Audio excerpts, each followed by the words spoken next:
सर्वस्वरूपे सर्वेसे सर्वशक्ति समन्विते भव्यस्त्राहिनो देवी दुर्गे देवी नमस्ते। सर्वप्रथम आप सभी को चैत्र नवरात्रि के तृतीय दिवस की हार्दिक शुभकामनाएं। मैं वैष्णवी पांडे कुरुम विद्यालय की कक्षा 11वीं की छात्रा आप सभी का नवरात्र मनीषा एवं राम जन्मोत्सव के इस तृतीय दिवस के कार्यक्रम में हार्दिक स्वागत करती हूँ। जैसा कि आप सभी जानते हैं, हम पिछले 2 दिनों से आप सभी के समक्ष यह कार्यक्रम सुचारू रूप से लेकर प्रस्तुत होते आए हैं और माँ चंद्र घंटा की कृपा से एक बार फिर आप सभी के सामने जुड़ चुके हैं। आशा करते हैं आपको हमारा यह प्रोग्राम बेहद ही पसंद आ रहा होगा। अब कार्यक्रम को आगे की ओर संचालित करने के लिए मैं अपने सीनियर अमय भैया से रिक्वेस्ट करना चाहूंगी कि वे कार्यक्रम को आगे की ओर बढ़ाएं। नमस्कार, आप सभी को मेरी ओर से चैत्र नवरात्रि की हार्दिक शुभकामनाएं। आप सब जानते होंगे आज नवरात्रि का तीसरा दिवस जो कि माँ चंद्र को समर्पित है।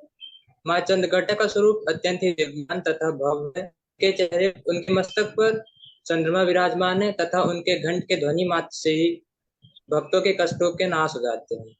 आशा करता हूँ माँ की कृपा हम सब पर ऐसे ही बनी रहे। मैं अमय विक्रम सिंह कुरुम विद्यालय कक्षा 12वीं का छात्र हर बार की तरह पंडित श्री कुलदीप शास्त्री जी को रामकथा के लिए आमंत्रित करना चाहूंगा। मैं चाहूंगा वो आए, हमें रामकथा सुनाकर हमारे हृदय को कृतार्थ करें। आप सबको मेरा सादर प्रणाम। आपका बहुत बहुत स्वागत है पंडित जी। हरि ओम।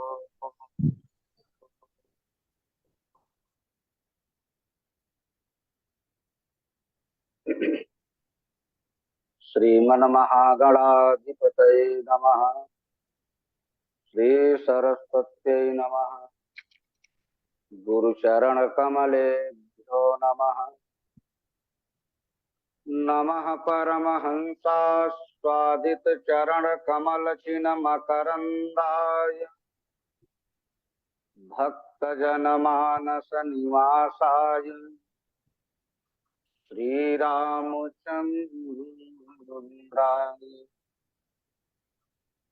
लोकाभिरामं रणरङ्गधीरम् राजीवनेत्रं रघुवंशनाथं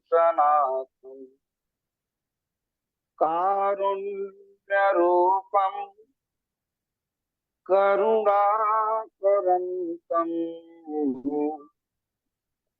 श्रीरामचन्द्रं शरणं प्रपद्ये। देवी प्रपन्नार्ति हरे प्रसीद प्रसीद मातर्जगतोऽखिलस्य प्रसीद विश्वेश्वरि पाहि विश्वम् त्वमीश्वरी देवी चराचरस्य आनन्दमानन्दकरं प्रसन्नं ज्ञानस्वरूपं निजबोधरूपं योगीन्द्रमीड्यं भवरोगवैद्यं श्रीसद्गुरुं नित्यमहं नमामि। राम रामेति रामेति रमे रामे मनोरमे सहस्रनाम तत्तुल्यं राम नाम वरानने। जे विचरहि चरय चरमहि यथा भावयनुमान ते विचरहि मम हिय विचः सदा कृष्ण भगवान। अपल चपला के संग सो अंगयंग छविधाम मोरे मन मानस वसहु नवल विमल घनश्याम। बोल रामचंद्र भगवान की जय। श्री अयोध्या धाम की जय। श्री हनुमान जी महाराज की जय। सद्गुरुदेव भगवान की जय। अनंत अनंत अकारण करुणा वरुणालय भगवान राघवेंद्र सरकार की असीम अनुकंपा से पावन चैत्र नवरात्रि के सुंदर सुअवसर पर माँ भगवती की कृपा कटाक्ष कर्णिका जो हम आप सबके ऊपर अनवरत प्रवाहित हो रही है, मिल रही है। आज चैत्र नवरात्रि का तीसरा दिवस है। जैसा कि पूर्व में आप लोगों को विदित है, बताया गया कि तृतीय चंद्र घंटे की चंद्र घंटा मैया का सुंदर पूजन, जिनके मस्तक पर अर्ध चंद्रमा विद्यमान है, ऐसी माँ भगवती चंद्र घंटा की उपासना आज सारे लोग बड़े प्रेम के साथ कर रहे हैं। वही करना भी चाहिए। शास्त्र कहते हैं कि भाई जो बड़े बड़े विद्वान हैं, मनीषी हैं, भक्त हैं, वो कहते हैं कि कलयुग में दो ही देवता ऐसे हैं जो अपने भक्तों के मनोरथ को त्वरित पूर्ण करते हैं, शीघ्र फल प्रदान करते हैं। उसमें सबसे पहले माँ भगवती जगत जननी पराम्बा जगदम्बा मैया का स्थान है।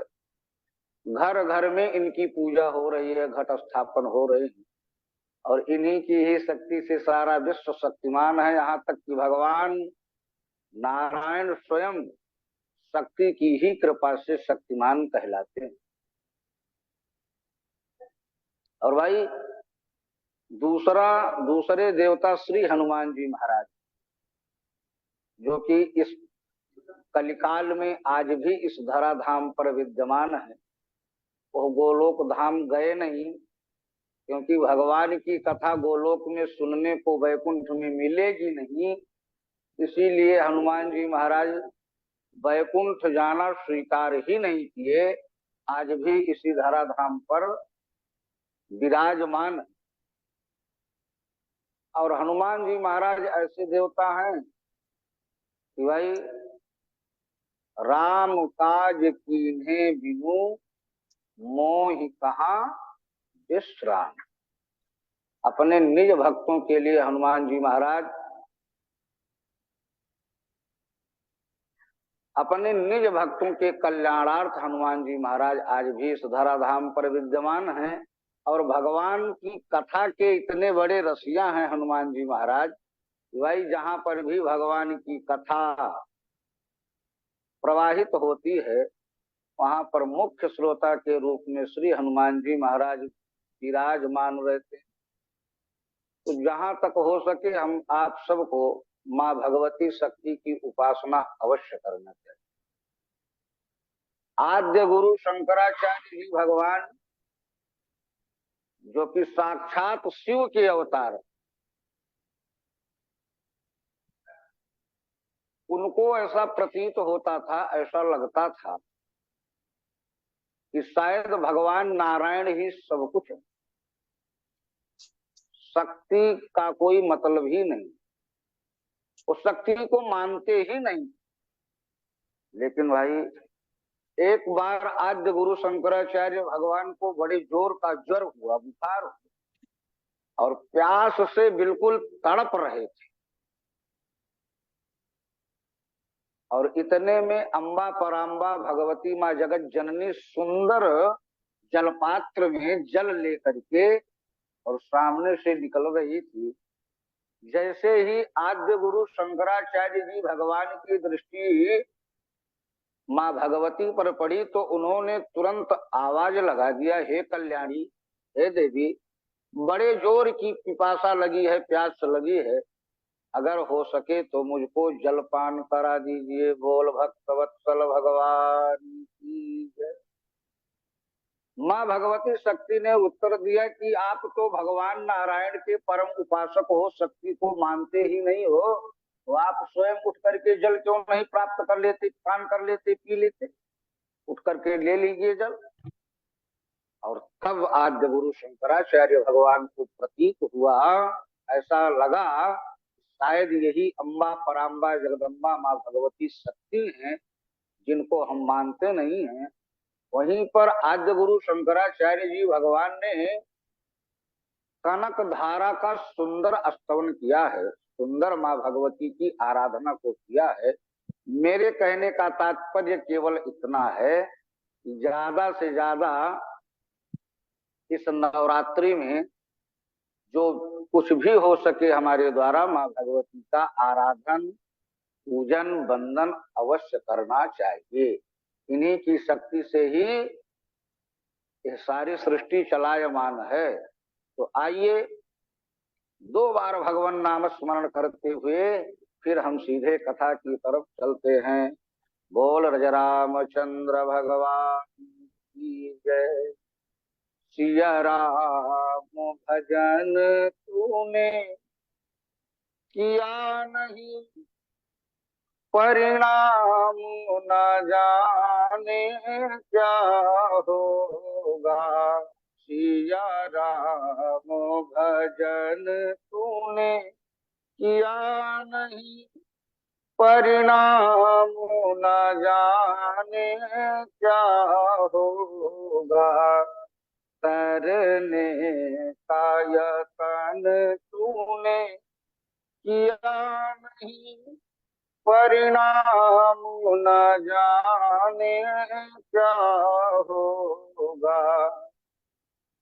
जब नर्तन तुम्हें अमोल मिला, जब मानव तन तुम्हें अमोल मिला, सत्संगति का शुभ योग मिला, सत्संगति का शुभ योग मिला। फिर भी भव सागर तर न सका, परिणाम न जाने क्या होगा। फिर भी भव सागर तर न सका, परिणाम न जाने क्या होगा। सीता राम राम राम सीता राम राम राम, सीता राम राम राम सीता राम राम राम। राजा राम राम राम राजा राम राम राम, राजा राम राम राम राजा राम राम राम। बोल रामचंद्र भगवान की जय। कल के पावन आख्यान में चरित्र में हम आप लोग श्रवण कर रहे थे, भाई भरद्वाज मुनि प्रयागराज में जाकर के माँ भगवती जाह्नवी गंगा जी में गोता लगा करके स्नान कर करके और याज्ञ के मुनि गुरुदेव मेरे मन में कुछ शंका है, भ्रम है, आप उस मेरी शंका को निर्मूल कीजिए। कौन सी? याज्ञवल्क्य जी कहते हैं, नाथ एक संशय बड़ मोरे। मेरे मन में एक बहुत बड़ा संशय है। संशय ये है कि भाई राम कवन प्रभु पूछऊं तो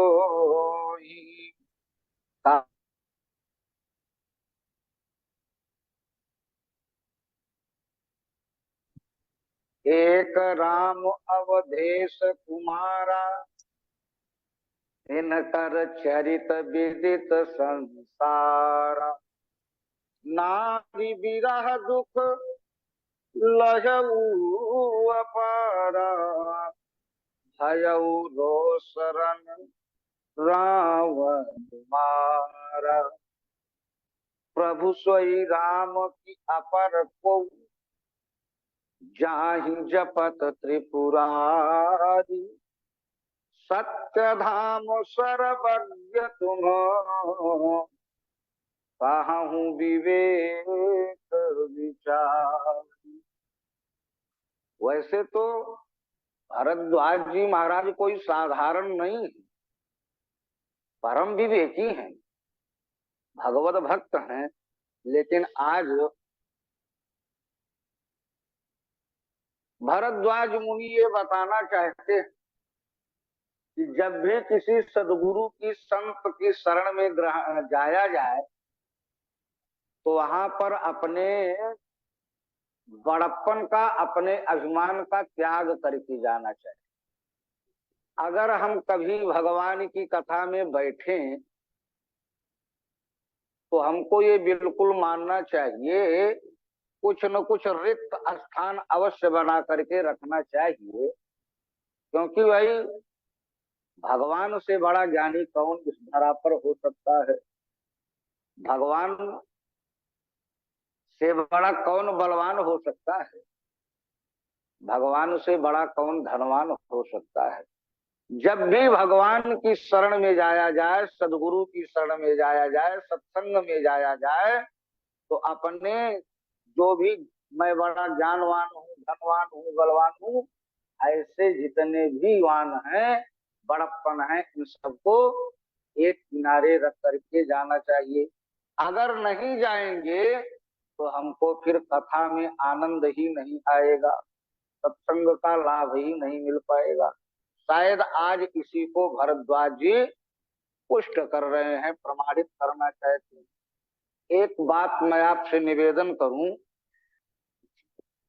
शंकर भगवान एक ऐसे देवता हैं कि भाई जब भी एक क्षण बिना भगवान के नाम के शंकर भगवान रुकते नहीं, अहरनिश सतत भगवान के नाम का आश्रय लेते हैं और बिल्कुल शांत है। शांतम शाश्वतम प्रमेय मनघम, निरवाण शांति प्रदम। शीश पर चंद्रमा है जो शीतलता प्रदान करता है, शीश पर गंगा जी है जो बिल्कुल शीतलता प्रदान करती है। लेकिन भाई भोले बाबा भी कथा सुनने के लिए जाते हैं। आगे हम आपको कथा सुनाने चल रहे हैं। इतने बड़े कथा के विद्वान होते हुए, वक्ता होते हुए, वो भी भगवान की कथा को, सत्संग को प्राप्त करते हैं। मैंने अभी निवेदन किया कि हनुमान जी को वैकुंठ में कथा नहीं मिलेगी, ऐसा भगवान राम ने बताया। हनुमान जी वैकुंठ जाने से साफ मना कर देते। जिस समय भगवान श्री कृष्ण का अवतार हुआ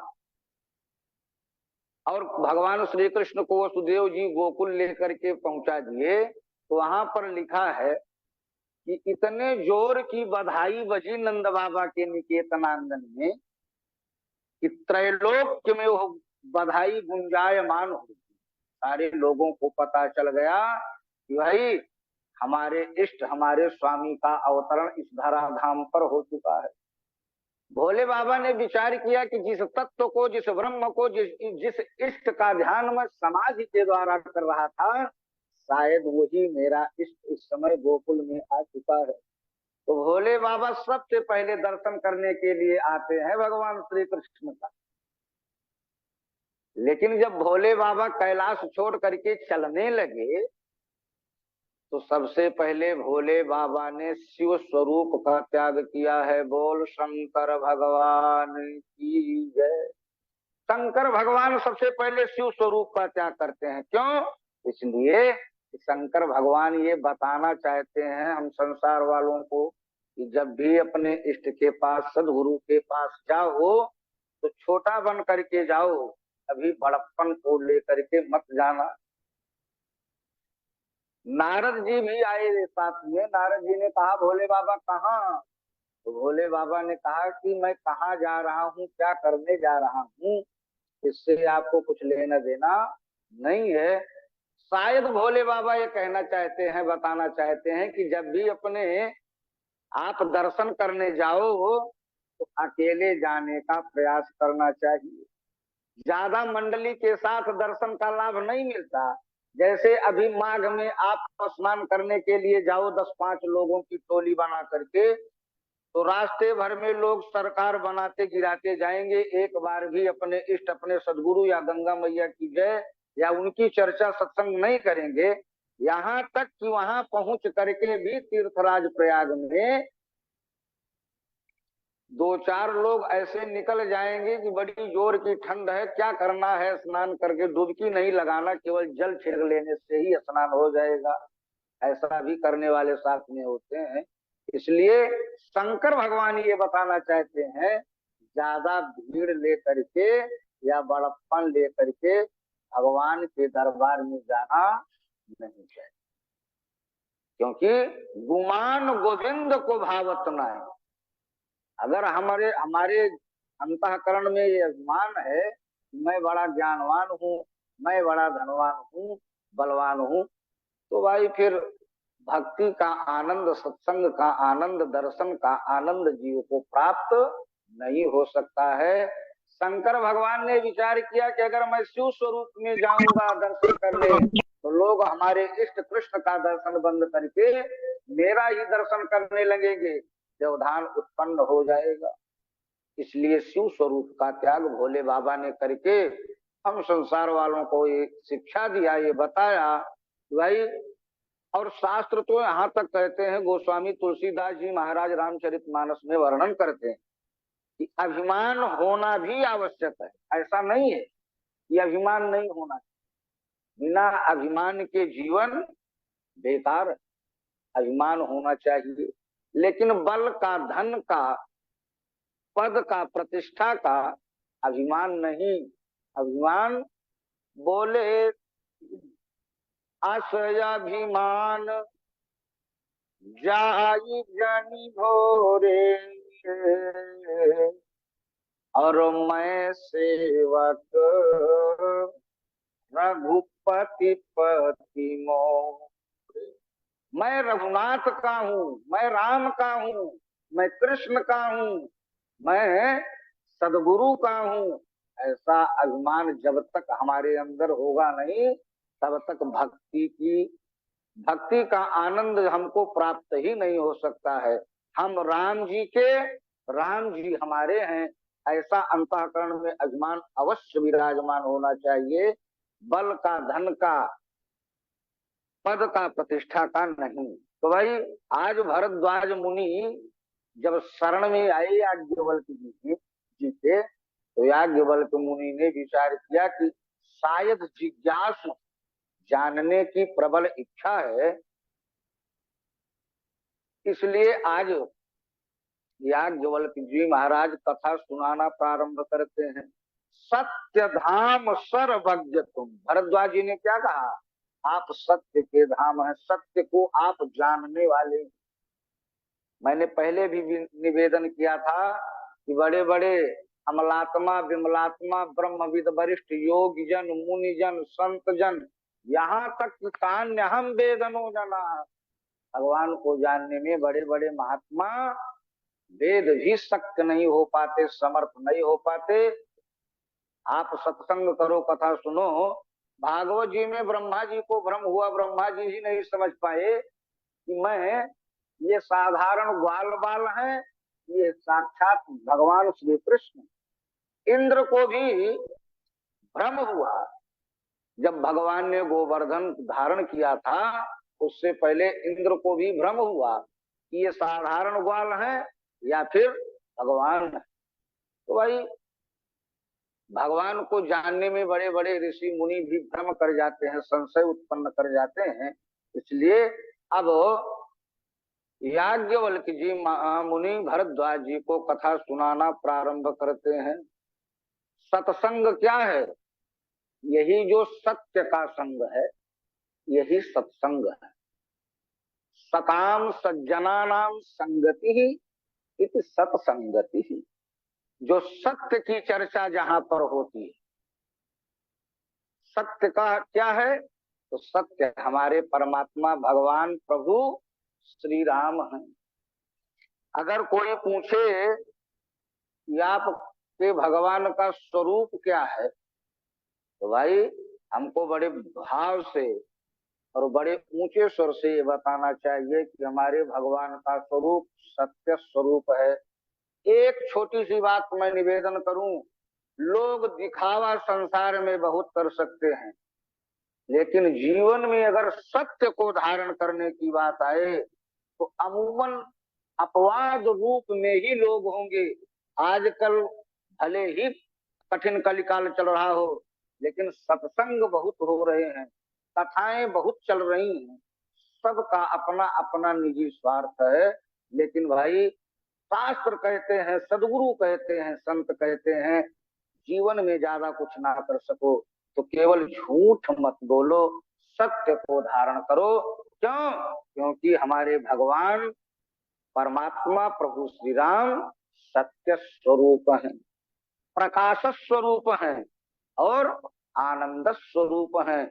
ये तीन स्वरूप हमारे भगवान का शास्त्रों में बताया गया है। तो भाई भगवान सत्य स्वरूप है, जीवन में सत्य को धारण करना बहुत कठिन काम है। कहत कठिन समझत कठिन काढ़त कठिन विवेक। ये इसीलिए भगवान ने हमको विवेक का दान दिया है, विवेक की उत्पत्ति भगवान ने हमारे अंदर किया है, विवेक को समाहित किया है। तो इसलिए जीवन में सत्य को हमको आपको धारण करना चाहिए। और जिस दिन हमारे जीवन में सत्य आ गया, हम झूठ नहीं बोलते, उस दिन भगवान की कृपा हमारे ऊपर निश्चित रूप से उसी प्रकार से होगी जैसे हमारा प्रतिबिंब, हमारी परछाई कभी हमारा साथ नहीं छोड़ती, वैसे भगवान भी कभी हमसे दूर नहीं हो पाएंगे। इसलिए झूठ बोलने का स्थान शास्त्रों में बताया गया है, झूठ भी बोलना चाहिए, लेकिन कहाँ कहाँ। जैसे एक झूठ बोल देने से अगर किसी की हिंसा हो रही हो, जीव हत्या हो रही हो, आपके एक झूठ बोलने से वो रुक जाए, बच जाए उसका प्राण, तो वहां आप फुल करके, बढ़ करके, चढ़ करके झूठ बोल दीजिए, वो पुण्य में कन्वर्ट हो जाएगा। अगर एक झूठ बोल देने से किसी कन्या के विवाह में रुकावट आ रही हो, आप झूठ बोल देंगे, आप पुण्य के भागीदार होंगे, वो झूठ भी पुण्य में परिवर्तित हो जाएगा। एक झूठ बोल देने से अगर पूरी ग्राम सभा का विकास हो जाए तो वहां बढ़ करके झूठ बोल देना चाहिए। लेकिन हर समय झूठ बोलना ये बिल्कुल असत्य है। और अगर जीवन में झूठ को हमने धारण किया तो हमको भगवान की भक्ति प्राप्त होने वाली नहीं है। अब याज्ञवल्क जी महाराज सुंदर सत्संग कराते हैं भरद्वाज मुनि को, उनके मन का जो संशय है, भ्रम है, उसको दूर करते हैं। याज्ञवल्क जी महाराज कहते हैं, सुनो, एक बार भगवान शिव सत्संग की इच्छा से, सत्संग करने की इच्छा से, कथा सुनने की इच्छा से जाते हैं कहाँ? कुंभज ऋषि, अगस्त ऋषि के पास। इतने बड़े देवता भगवान शिव, वो भी अहरनिश भगवान की कथा को श्रवण करते हैं। और जा रहे हैं तो अकेले नहीं जा रहे, संग में अपने शक्ति स्वरूपा माँ भगवती सती को भी साथ में लेकर के भोले बाबा कथा सुनने के लिए जा रहे हैं। यहाँ पर शास्त्र भोले बाबा ये मार्गदर्शन करते हैं कि जब भी भगवान की कथा सुनने जाया जाए तो निश्चित रूप से अपने धर्म पत्नी के साथ जाया जाए। जो भी सत्कर्म किया जाए वो अर्धांगिनी, इसीलिए इनको अर्धांगिनी कहा गया है। अगर जो कुछ भी हम धर्म कर्म करते हैं, पुण्य कर्म करते हैं, उसका 50%, 50% अर्धांगिनी को स्वतः प्राप्त होता है। अगर अर्धांगिनी करे तो आपको कुछ भी प्राप्त होने वाला नहीं। लेकिन अगर आप धर्म कर्म दान पुण्य करते हैं तो 50% अर्धांगिनी को प्राप्त हो जाता है। इसलिए अकेले कभी भी सत्संग नहीं करना चाहिए, दान पुण्य नहीं करना चाहिए, उनको साथ में लेकर के अवश्य धर्म कर्म करते रहना चाहिए। देखो भोले बाबा अर्धनारीश्वर है, उनका आधा शरीर वामांग जो है वो शक्ति का स्थान है, और दाहिना अंग भोले बाबा स्वयं अर्धनारीश्वर भगवान है। इतना मानते हैं माँ भगवती सती को, शक्ति को, भोले बाबा अर्धनारीश्वर स्वरूप धारण कर लिया।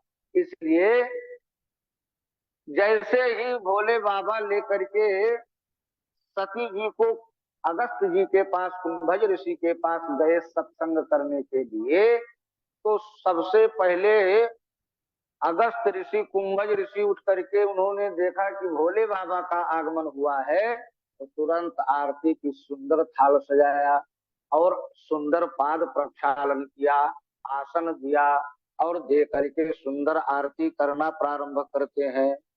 जय शिव ओंकारा, भोले हर शिव ओंकारा, ब्रह्मा विष्णु सदा शिव, भोले भोलेनाथ सदा शिव, अर्धांगी धारा, ओम हर हर हर महादेव। जैसे ही आरती उतारना प्रारंभ किया, इतने में सती जी के मन में भी संशय हो गया। अरे सारी कथाओं के प्रवर्तक भोले बाबा, और ये जब मेरे पति की आरती उतार रहे हैं तो ये भला कौन सा सत्संग कराएंगे, ये कौन सी कथा मुझे सुनाएंगे। भ्रम उत्पन्न हो गया सती जी के मन में भी। और शास्त्र कहते हैं कि भाई कुछ वस्तुएं ऐसी हैं कि जिनके ऊपर हमको आपको विश्वास करना ही पड़ेगा, इसलिए उनमें कभी संशय प्रकट नहीं करना चाहिए। अदृढ़ं च हतं ज्ञानं, प्रमादेन हतं श्रुतं, संदिग्धो हि हतो मंत्रः, व्यग्रचित्तो हतो जपः। शास्त्र कहते हैं कि अगर हमारा ज्ञान दृढ़ नहीं होगा, परिपक्व स्थिति में नहीं होगा, तो वह ज्ञान हतम ज्ञानम, वह विनाशकारी होगा, वह नष्ट करने वाला ज्ञान होगा।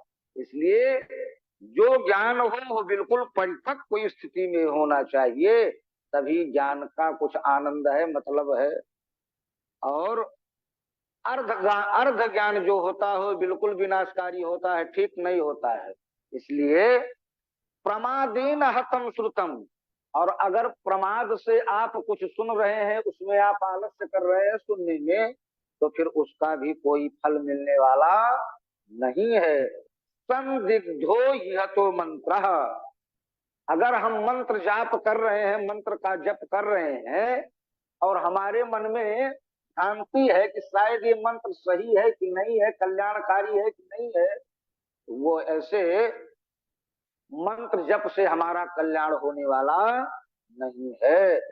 व्यग्र चित्तो हतो जपः, और व्यग्र चित्त से किया गया जप यह भी ठीक नहीं है, कल्याणकारी नहीं है। तो भाई आज माँ भगवती सती के मन में भी संशय उत्पन्न हुआ। शास्त्रकार लोग कहते हैं कि भगवान में पूर्ण विश्वास होना चाहिए, और पूर्ण विश्वास के साथ भगवान की कथा को, मंत्र जाप को, ज्ञान को परिपक्व करना चाहिए। भगवान तो देखो, ज्ञान की परिभाषा क्या है शास्त्र के अनुसार, ज्ञान किसे कहते हैं? तो भाई नहीं ज्ञानेन सदृशम पवित्र नहीं विद्यते, ज्ञान के सदृश इस धरती पर, इस दुनिया में कुछ भी पवित्र नहीं। ज्ञान सबसे पवित्र वस्तु है। लेकिन ज्ञान है क्या? तो भाई ज्ञान वही है जो भगवत प्राप्ति करा दे, भगवान से मिलने का मार्ग प्रशस्त कर दे, वही जीवन का सच्चा ज्ञान हो सकता है। और जितने भी ज्ञान हैं, इनमें तो हम घूमते रहें, टहलते रहें, गोता लगाते रहें, निचोड़ते रहें, कभी पार पाएंगे नहीं। लेकिन एक साधारण सा जो संत लोग बताते हैं कि सच्चा ज्ञान यही है, वो परमात्मा को जान लेना ही, उस तत्व को जान लेना ही, यही सबसे बड़ा ज्ञान है। क्योंकि इसी कामना को लेकर के, उद्देश्य को लेकर के हम इस धराधाम पर आए। ईश्वर अंश जीव अविनाशी, चेतन अमल सहज सुख राशि। जीवात्मा और परमात्मा एक पुरातन सखा है, मित्र हैं। और भगवान से यही निवेदन करके माता के उदर से, उस मलमूत्र के भांड से जब जीव बाहर आना चाहता है, नरक द्वार से बार बार प्रार्थना करता है, हे प्रभु आप मुझे इस मलमूत्र के भांड से बाहर कीजिए, संसार में जाकर के, धरा पर, पृथ्वी पर जाकर के मैं सतत आपके नाम का आश्रय दूंगा, आपको जानने का प्रयास करूंगा। लेकिन भाई धरा पर आते ही वो भगवान को सबसे पहले भूलने का ही काम करता है। तो आज मेरे कहने का अभिप्राय केवल इतना है कि भाई आज सती जी के मन में भी संशय हुआ।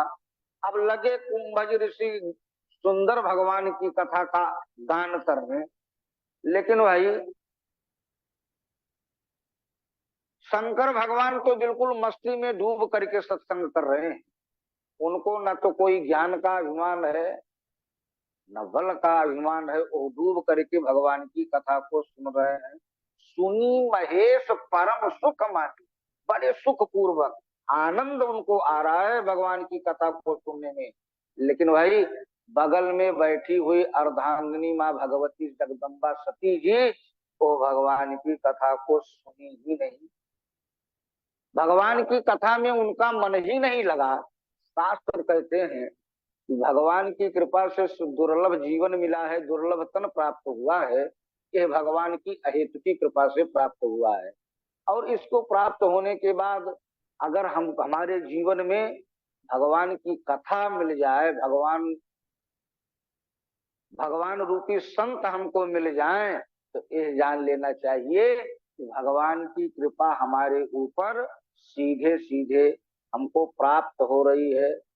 जब बिना भगवान की कृपा के जीवन में ना तो हमको सत्संग की प्राप्ति हो सकती है। हमारे महाराज श्री थे, एक जगह उनकी कथा चल रही थी, तो जो बगल में एक जजमान जी थे, वो बार बार डेली आते थे और बातचीत करते थे। तो हमारे महाराज श्री ने कहा एक बार आप भी कथा कराओ, कोई अभाव जीवन में तो आपके है नहीं, भगवान की कथा है, आप करा लो। 10 गाड़ी मौके पर थी उनके पास। उन्होंने कहा गुरुदेव आप आशीर्वाद दीजिए, जिस दिन 100 गाड़ी हमारे यहाँ हो जाएगी मैं आपकी कथा अवश्य कराऊंगा। और भाई आज तक उनके यहाँ 100 गाड़ी नहीं 2000 गाड़ियां आज विद्यमान हैं, लेकिन आज तक भगवान की कृपा हुई नहीं और सत्संग का लाभ उनको मिला नहीं। इसलिए शास्त्र कहते हैं जब भगवान की कृपा होती है तब सत्संग का लाभ जीव के जीवन में अवश्य प्राप्त होता है। अति हरि कृपा जाहि पर होई, पायल देहि सो मार्ग सुनि। जब अति कृपा होती है भगवान की, तब जाकर के जीवन में भगवत कथा, भगवान की कथा सुनने का सुंदर सुअवसर प्राप्त होता है। अगर अवसर भी मिल जाए और मनी राम न रुके, मन कहीं विचलित हो, मन इधर उधर हो, तब ये समझना चाहिए कि भाई गंगा के किनारे बैठ करके भी अगर हम स्नान न कर सके, जल छिड़क के चले आए, तो इसमें गंगा जी का क्या दोष है। अगर सत्संग मिला भगवत कृपा से और हम मन लगा करके अपने मन को एकाग्र करके भगवान की कथा में आनंद नहीं ले पाए, फिर जीवन बेकार है। इसलिए और उस मन को रोकने का जो साधन बताया गया है वो केवल एक ही है, भगवान की कथा, सत्संग। इस संसार में इतने आपाधापी में, इतने दौड़ भाग के समय में किसके पास समय है। लेकिन सच बताऊं, जब लोग कथा में जा करके बैठते हैं, भगवान की कथा में बैठते हैं, तो जितने भी कार्य होते हैं वो सब दिमाग से निकल जाते हैं और केवल भगवान की कथा में मन लग जाता है। बोल भक्त वत्सल भगवान की।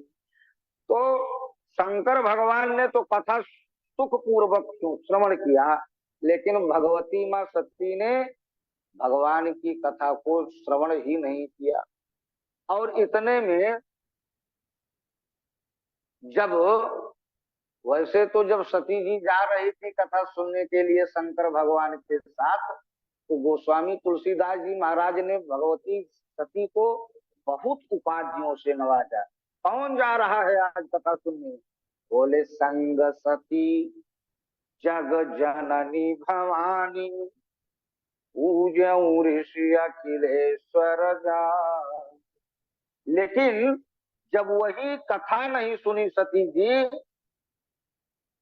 कथा में सती जी की अनुरक्ति नहीं हुई, तब तो गोस्वामी तुलसीदास जी की लेखनी चल पड़ी।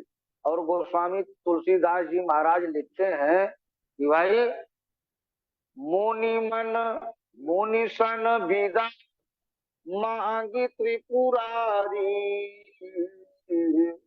और चले भवन संग दक्ष कुमारी।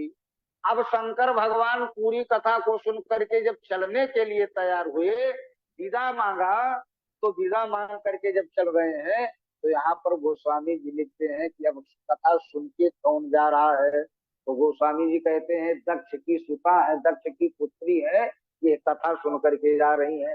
कथा सुनने गई तो इतनी उपाधि, और कथा नहीं सुनी तो ये दक्ष की पुत्री जा रही है। ऐसा सुंदर गोस्वामी तुलसीदास जी महाराज वर्णन करते हैं। अब भोले बाबा भगवान नाम स्मरण करते हुए, भगवान के नाम का कीर्तन करते हुए जा रहे हैं। इतने में रास्ते में देखा भोले बाबा ने कि आज हमारे इष्ट भगवान प्रभु श्री राम लीला कर रहे हैं। और भाई वो तो वन प्रांत से, वृक्षों से दो रो करके जानकी जी की खोज के लिए पूछ रहे हैं। और इस स्थिति को देख करके शंकर भगवान तो तुरंत समझ गए ये कोई साधारण नहीं, ये तो स्वयं मम इष्ट देव रघुवीरा, ये तो मेरे इष्ट भगवान प्रभु श्री राम हैं। और तब शंकर भगवान ने तुरंत राम जी को मन वाणी कर्म से वहीं से प्रणाम किया। बोले जय सच्चिदा नंद जग पावन, अस कही चले वो मनोजन सावन। प्रणाम करके और आगे बढ़ गए भोले बाबा।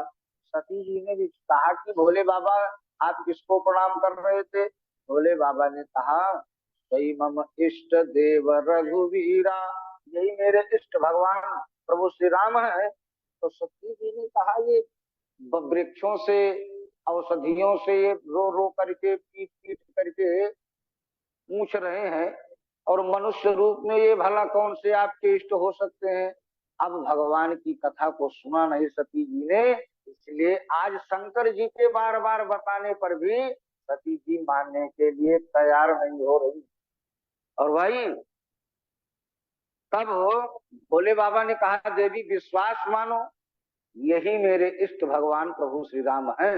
सती जी नहीं मानी, और तब उनके मन में बहुत बड़ा संदेह व्याप्त हो गया कि ये ब्रह्म नहीं हो सकती, ये राम नहीं हो सकते। और तब सती जी को भोले बाबा ने कहा अगर मेरी बात पर आपको यकीन नहीं, विश्वास नहीं, तो जाकर के परीक्षा ले लीजिए। और परीक्षा लेने के लिए सती जी, अब देखो भोले बाबा की भी बात का विश्वास सती जी को नहीं, सती जी परीक्षा लेने के लिए चल पड़ी। और जैसे ही परीक्षा लेने के लिए चली, तो सबसे पहले माँ भगवती जानकी का स्वरूप धारण किया है सती जी ने। जानकी जी का स्वरूप धारण करके सती जी गई हैं भगवान का परीक्षण करने के लिए। और भगवान ने जैसे ही देखा तैसे माँ भगवती सती से कहा, कहु बहोरी कहाँ वृष केतु विपिन अकेली फिरहूं केहू हेतु। अरे माता सती, आप अकेले इस वन प्रांत में कहाँ घूम रही हैं? ये बताओ, भोले बाबा साथ में नहीं है? भोले बाबा को आप छोड़ करके कहाँ चली आई? तब जैसे ही सती जी ने देखा कि ये कोई साधारण मनुष्य नहीं है, साधारण राजकुमार नहीं, ये तो मेरे स्वरूप को तुरंत जान गए। और भाई आज राम जी ने सती जी को अपना विराट स्वरूप, सुंदर स्वरूप दिखाया है। सती जिधर देखती हैं उधर इनको भगवान प्रभु श्री राम दिखाई देते हैं। जिधर देखती हैं सती जी डर के मारे कांपने लगी। उसी प्रकार से जैसे राम जी ने कौशल्या जी को अपना विराट स्वरूप दिखाया था। राम जी ने कैसा स्वरूप दिखाया था माँ कौशल्या को? देखरा वामा कहीं की।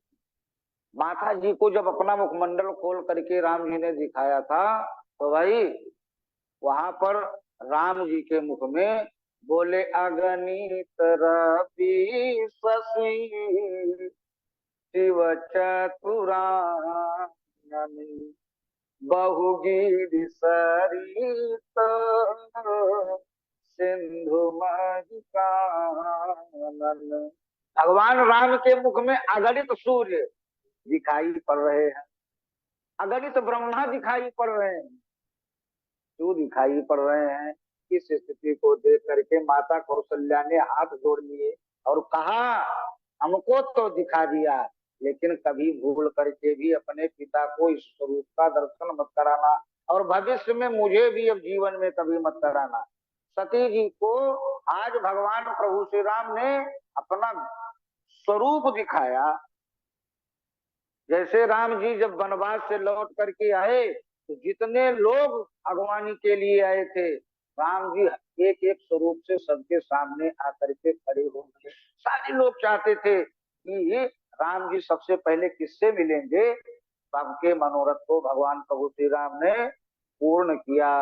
जाकी रही भावना जैसी प्रभु रति दे तैसी। और भाई सती जी समझ गई कि मैंने भगवान की कथा नहीं सुना, अपने स्वामी भोले बाबा के वचनों को नहीं माना और आ करके मैं फंस गई। यही परिपूर्णतम ब्रह्म प्रभु श्री राम है। वापस लौट करके जाती हैं और यहाँ पर भी शंकर भगवान ने कहा, देवी ले लिया परीक्षा। सती जी झूठ बोलती है। कछु न परीक्षा ली गोसाई प्रणाम। भोले बाबा ने कहा, जब हमारी तरह ही प्रणाम करना था तो क्यों गई परीक्षा लेने के लिए? मेरे कहने पर ही प्रणाम कर लेती। लेकिन भोले बाबा ने विचार किया कि ये सती का दोष नहीं है, ये सब राम जी की माया काम कर रही है। बोल रहे राम भगवान की जय। तो भाई सती जी तब शंकर भगवान समाधि के द्वारा ध्यान करके देखते हैं, तब शंकर दे चौधरी जाना सती जो चरित कीन सब जाना। और भोले बाबा ने देख लिया कि सती देवी ने मेरी इष्ट माँ भगवती जानकी का स्वरूप धारण किया था। इसलिए भोले बाबा ने संकल्प कर लिया। बोले शिव संकल्प कीन्ही मन माही यही तन सती भेंट बनाई। भोले बाबा ने संकल्प कर लिया कि अब जीवन में इस शरीर से हमारा और सती का कभी मिलन नहीं हो सकता, क्योंकि जानकी मेरी माँ है और माँ माँ होती है। इस संसार के लौकिक व्यवहार में भला अब हमारा माँ और मैं पुत्र हुआ, फिर हमारा इनका कोई संबंध कैसे हो सकता है? इसलिए इस शरीर से तो अब संभव ही नहीं है। देखो भोले बाबा ने संकल्प किया, कहाँ किया? तन्मे मनः शिव संकल्प मस्तु। भगवान शिव ने अपने मन में संकल्प किया, ये नहीं कि सती जी को बता करके कुछ अक्षत जल लेकर के संकल्प किया हो ना। भगवान शिव ने अपने मन में संकल्प किया कि इस शरीर से अब सती से हमारा भेंट मिलन नहीं हो सकता है। और वह भोले बाबा अपने वास्तविक स्वरूप में आ गए, सहज स्वरूप में। कमरे में भोले बाबा गए एकांत में, और सहज स्वरूप का मतलब होता है जब हम एकांत में होते हैं, बंद कमरे में होते हैं, तो जिस स्थिति में हम होते हैं वही हमारा सहज स्वरूप होता है। कोई अगर भजन कर रहा है उसका सहज स्वरूप भजन हो जाता है। जो हमारा स्वरूप होता है वो एकांत में हमको बोध कराता है। इसलिए भोले बाबा तुरंत एकांत में जाकर के समाधिस्थ हो गए, और समाधि लेकर के भोले बाबा की समाधि कोई 1-2 दिन की समाधि तो है नहीं। भोले बाबा तो बीते सम्मत सहस्र 87 तजीय समाधि संभुय विनाशी। भोले बाबा समाधि में चले गए। सती जी बहुत दिनों तक इंतजार करती रही, और जब भोले बाबा की समाधि टूटी 87 वर्ष बाद, 87,000 वर्ष बाद, तब भोले बाबा ने आज माता सती को सामने बैठाया है। और वैसे तो हमेशा अंक में धारण करते हैं माँ भगवती शक्ति को, लेकिन आज सन्मुख बैठाया है भोले बाबा ने मैया सती को, और सामने बैठा करके सती जी ने कहा कि मेरे पिता दक्ष यज्ञ कर रहे हैं, बहुत बड़ी, जाने की इच्छा है मन में।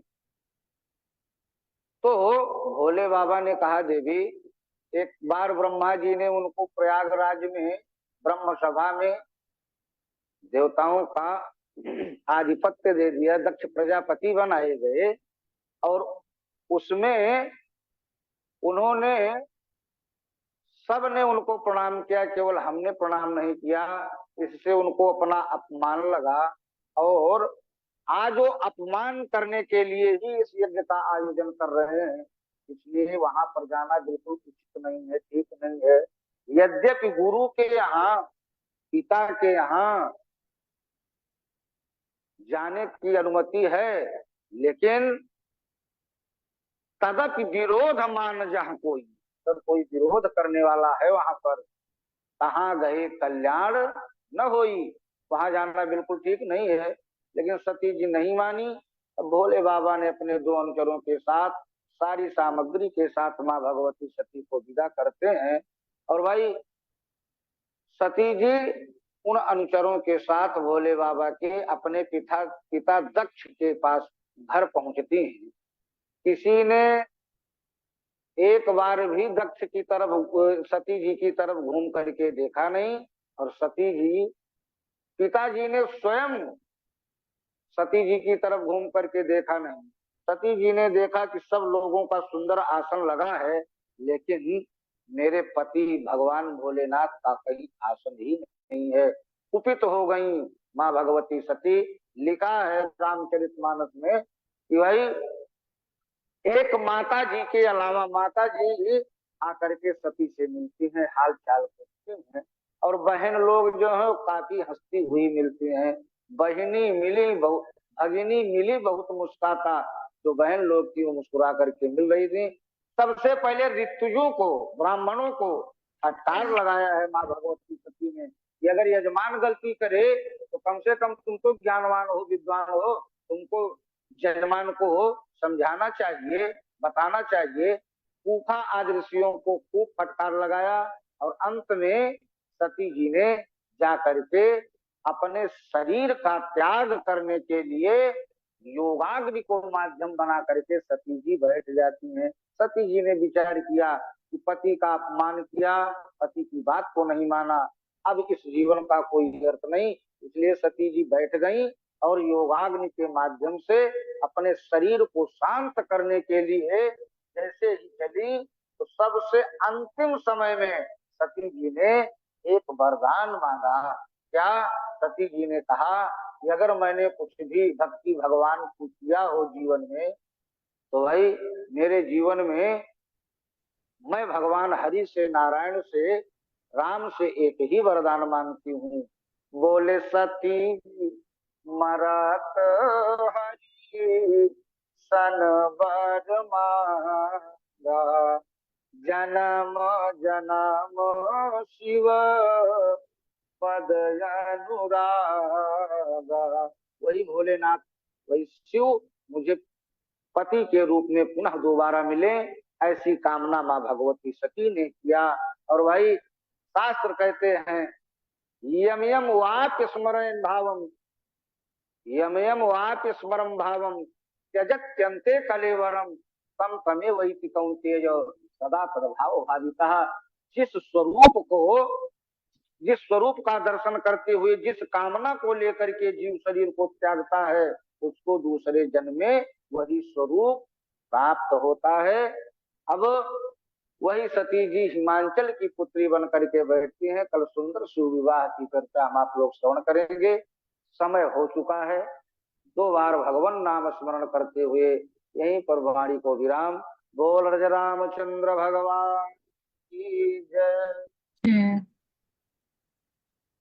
सिया राम जय राम जय जय राम, सिया राम बोलो जय सिया राम, सिया राम जय राम जय जय राम, सिया राम बोलो जय सिया राम, सिया राम जय जय राम, सिया राम बोलो जय सिया राम, सिया राम बोलो जय सिया राम, सिया राम बोलो जय सिया राम।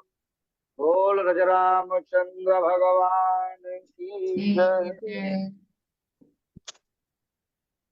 बहुत धन्यवाद आचार्य कुलदीप शास्त्री जी।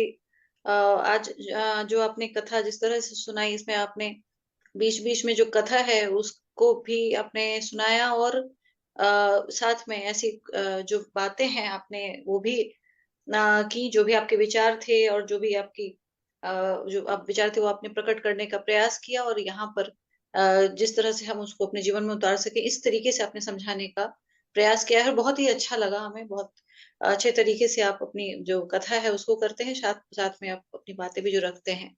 बहुत धन्यवाद आज के लिए पंडित जी आपका। और अब मैं सोचती हूँ कि यदि आपकी चूंकि कथा जो हुई है और जो आपने बातें कही उससे कई सारी बातें मन में आती हैं, मेरे मन में भी कुछ बातें आती हैं, आ रही हैं।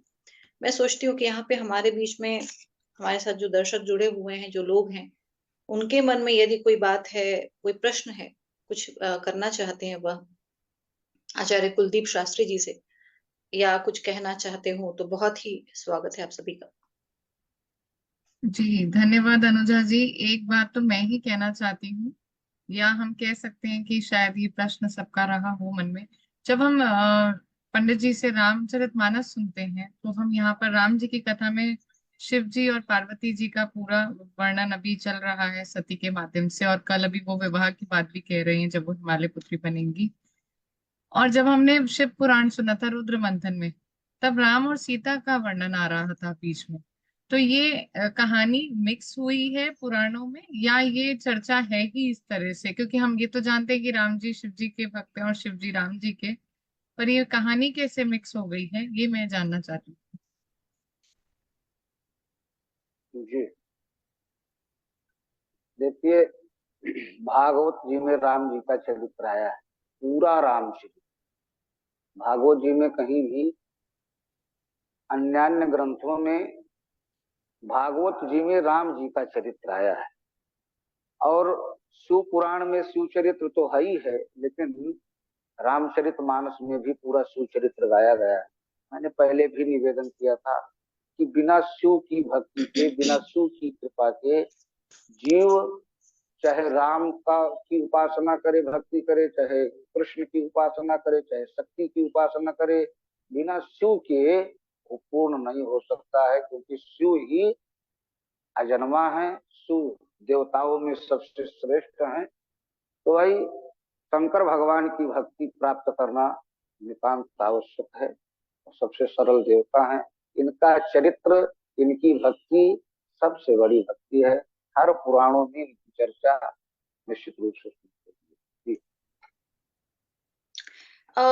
आचार्य जी, आपने जो बातें कुछ ऐसी की हैं जिनमें से मैं चूंकि कई सारे कार्यक्रम करते रहती हूँ, उसमें प्रोफेसर बलराम सिंह जी भी आते हैं या फिर उनके कई व्याख्यान होते हैं, तो आपने कुछ एक बातें ऐसी कही हैं जिनसे मेरे मन में भी प्रश्न उठते हैं, और मैं सोचती हूँ कि यदि प्रोफेसर सिंह उस पर कुछ, यदि वो अपनी बात करना चाहते हैं कुछ एक दो बिंदुओं पर, तो मैं प्रोफेसर सिंह बलराम सिंह जी को आमंत्रित करना चाहूंगी।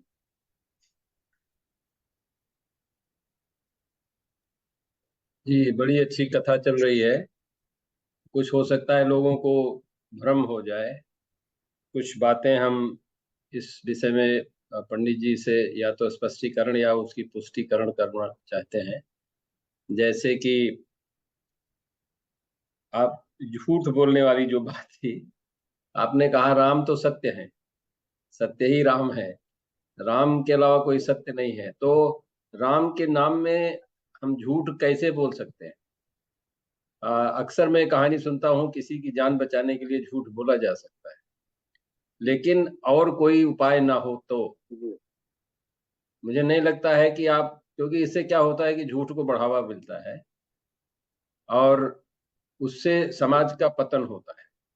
राम ने कभी झूठ नहीं बोला, किसी को बचाने के लिए उन्होंने झूठ नहीं, और ये है कि वो बचाने के लिए सारी व्यवस्था करते थे, यहाँ तक अपनी जान को भी दांव पे लगा देते। ये हमारे यहाँ का असली मानक है। तो इसमें लोगों को भ्रम हो जाता है, फिर लोग सोचते हैं झूठ झूठ तो बोल ही सकते हो, किसी न किसी को तो बचा ही रहे। फिर वो अभी नहीं अपने को, किसी को बचा रहे तो अपने बच्चे को बचा रहे हैं, और नहीं बचा रहे तो अपने बच्चे के बच्चे को बचाने के लिए झूठ बोलेंगे। तो इस तरह से ये बात व्यवहारिक रूप में एक दूसरा भाव ले लेती है। तो ये कहते हैं, जैसे कि मुझसे किसी ने पूछा था ये बात कि एक बार कि अगर एक गाय जा रही, उसके पीछे कसाई दौड़ा जा रहा है, ये अक्सर ये कहानी बताई जाती है, और वो गाय दाहिनी तरफ गई और आपसे वो कसाई ने पूछा गाय किधर गई, तो आप या तो झूठ बोलोगे तो आप पापी बनोगे झूठ बोलने के, और या शायद आप यही कहना चाहते हैं कि वो पाप लेना हमारे लिए उचित है अगर हम किसी की जान बचाते हैं। तो ये बात समझ में आ सकती है। और नहीं तो फिर आप या तो आप गाय को मारने से या तो ऐसा झूठ बोलने से, दोनों में से आपको कोई एक पाप चुनना है। तो मेरे दिमाग में उस समय आया, अभी भी मैं इससे पूरी तरह सहमत नहीं। मैंने ये कहा कि मैं खड़ा होकर उस कसाई से पूछूंगा तुम गाय के पीछे जा क्यों रहे, ये क्यों हम सोचे, अपने को बुजदिली हमारे अंदर क्यों आएगी, हम खड़े हो जाएंगे सामने कि गाय के पीछे तुम नहीं जा सकते। ये ऐसे ही परिवर्तन होता है समाज में, नहीं तो धाराएं ऐसी चलती रहती हैं। ये हमारे दिमाग में, ये शायद अनुजा को भी यही याद है कि ऐसी बातें हम अक्सर, ये कहानी अक्सर बताते हैं, अपने जीवन की रियल कहानी है ये। तो इसलिए चाहेंगे आपसे थोड़ा सा स्पष्टीकरण कि ये ऐसा लगता है कि आप जो कह रहे हैं उसमें औचित्य है, लेकिन उसके पीछे सारे और विधान करने के बाद ही ऐसा हो सकता है। ये अगर हम खड़े हो गए और हमसे नहीं रोका जा सका तो ये पाप हुआ तो समझ में आता है, लेकिन नहीं तो क्या होता है, हमारे अंदर कमजोरी आ जाती है।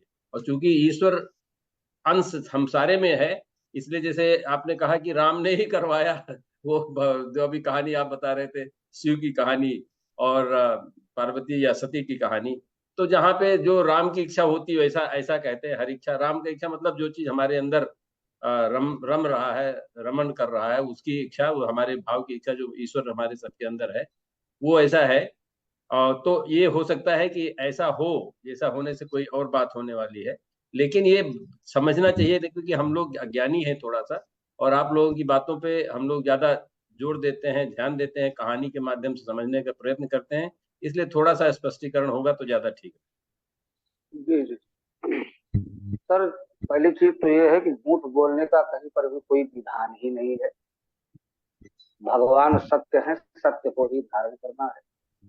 रही बात कि अगर कहीं हिंसा हो रही हो, किसी पुत्री के विवाह में अगर कहीं जैसे कोई अगर, ये तो संतों का मनोविनोद है कि अगर कोई हमारे अंदर दुर्गुण आ गए हैं, काम क्रोध मोह, या फिर साधारण सा तंबाकू बीड़ी सिगरेट व्यसन ये सब, तो छोड़ने के लिए धीरे धीरे धीरे धीरे करके उसके लिए प्रयास करना पड़ता है। तो अगर मान लीजिए कि जो है झूठ बोलना, एक झूठ नहीं बोलना, ये कोई साधारण बात तो है नहीं, ये तो सत्य को धारण करना बहुत कठिन बात है। तो धीरे धीरे करके जो है इसको जो है जीता जा सकता है। झूठ, फिर ऐसी भी स्थिति आ जाएगी कि कहीं पर भी हमको झूठ बोलने की कोई आवश्यकता ही नहीं पड़ेगी। वैसा राम जी की इच्छा से वैसा वो बन जाएगा। तो समय वैसा आएगा कि हमको कहीं बोलने की कोई आवश्यकता नहीं पड़ेगी, हमारी अपनी मति के अनुसार। बाकी सत्य राम है, राम को ही धारण करना है, झूठ बोलने के लिए कहीं कोई प्रावधान का नहीं। हाँ, एकदम सही कह रहे हैं आप। मुझे लगता है कि ये पाठ अच्छा है हमारे लिए कि हमको राम को धारण करना चाहिए, जिससे हमको झूठ बोलने की कभी अवस्था आएगी। कन्या के विवाह में तो एकदम से झूठ नहीं बोलना चाहिए, नहीं तो कन्या को बड़ी परेशानी हो जाती है। और पहले तो हमारे यहाँ तो राम के तो कोई झूठ नहीं बोला गया सीता के बारे में। सीता एकदम स्वयंवर कर रही थी, उनकी इतनी बहादुरी थी सीता की, उन्होंने जिस धनुष को एक हाथ से उठा लिया था, वहां लोग खिसका भी नहीं पा रहे थे। तो हमारी बेटियों को, हमारी बहनों को इस तरह की चीजें समझ में आनी चाहिए कि नहीं नहीं नहीं, ऐसा नहीं है, उनके अंदर शक्ति है और ऐसा कर सकती है। उनके लिए, उनकी शादी के लिए झूठ क्यों बोले? उनके लिए तो एकदम बिल्कुल उचित विवाह, उनका उचित संस्कारी परिवार में ऐसा होना चाहिए। बहुत बहुत धन्यवाद पंडित जी।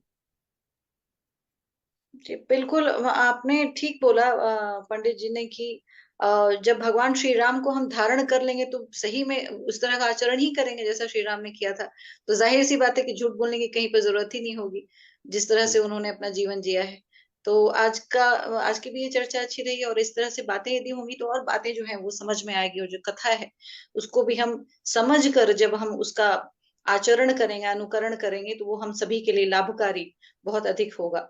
बहुत धन्यवाद आचार्य जी आपका, और कल भी आगे आपसे कुछ और रुचिकर कथा का श्रवण करने के लिए मिलेगा हमें, ऐसी हमें आशा है और विश्वास है। बहुत धन्यवाद आपका।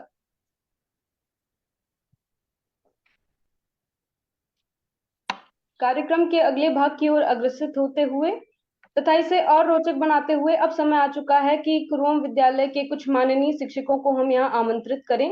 वे आए और कुछ महत्वपूर्ण विषयों पर चर्चा करें। और इसीलिए सर्वप्रथम हमारे विद्यालय के उप प्रधानाचार्य और इंग्लिश के बहुत ही अच्छे टीचर मिस्टर सुशील मिश्रा जी को बुलाना चाहेंगे। वे आए और हमें मातृत्व के इन 9 दिनों के बारे में कुछ समझाएं। आपका हार्दिक स्वागत है सर।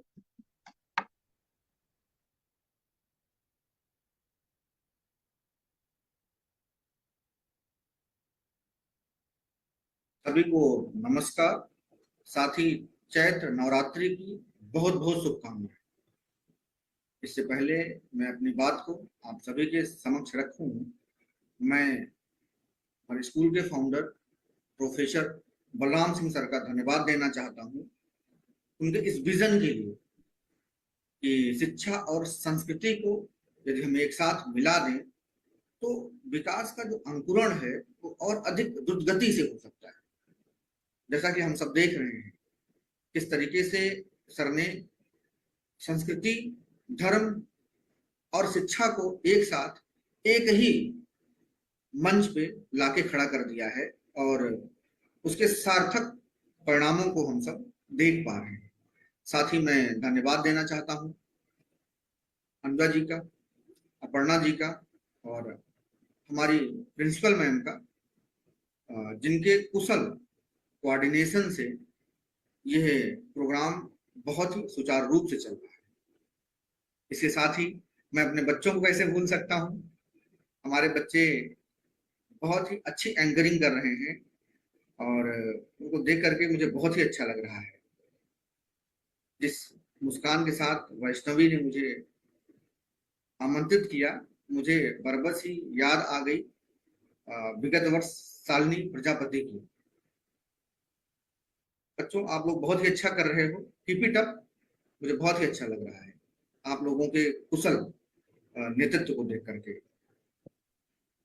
साथ ही एक बार पुनः मैं धन्यवाद देना चाहता हूं यहाँ पर उपस्थित सभी लोगों का जो इस मंच पर है।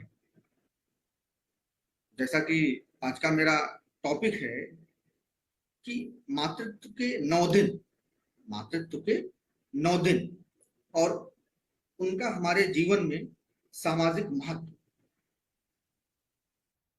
उनका हमारे जीवन में सामाजिक महत्व।